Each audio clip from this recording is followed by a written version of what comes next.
I just found out my wife just left her corporate job for a cashier job. I've seen this She's one like, she before, wants to get out of actually. the payments, what she's doing. Payments of what?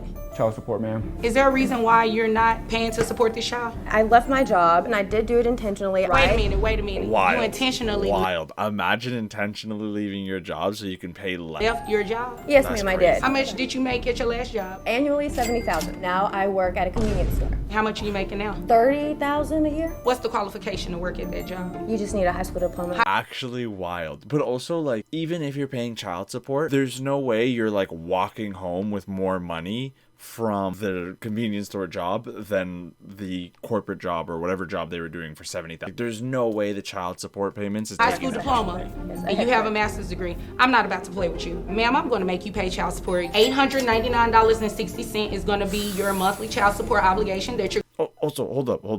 Can I rewind? going to pay Nope. each month to this man. Wow, that's a deep. Yes, that's a decent chunk of money. Because here, look at this. This is all I want to throw out. How did they get this gross monthly income?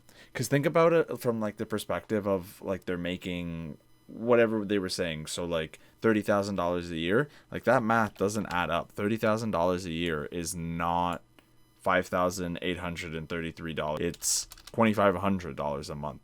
So like where did that math come from? Decent chunk for what she's making. She will be forced to get another job. Oh, you know what? I think that $70,000 a year. I'm dumb. Yeah. So what they did was actually pretty simple. They just basically took because $30,000 a year divided by 12 is $2,500. You minus $899, you're left with like basically nothing. $1,600. If you try and get anywhere in Toronto, for example, like I just saw a recent thing that says Toronto homes are going to be $3,000. Toronto single bedroom going to be $3,000. Yeah, check this out. In Toronto, the average cost to rent a one-bedroom condo is $2,500, and they're predicting that by 2030 they're going to be $3,000. So literally, with this math right here, you would be at a nice half of a one-bedroom apartment. So definitely going to have to get the second job. So that's interesting. They did the math based off of their previous income and just forced them to pay based off their previous income. That's cool.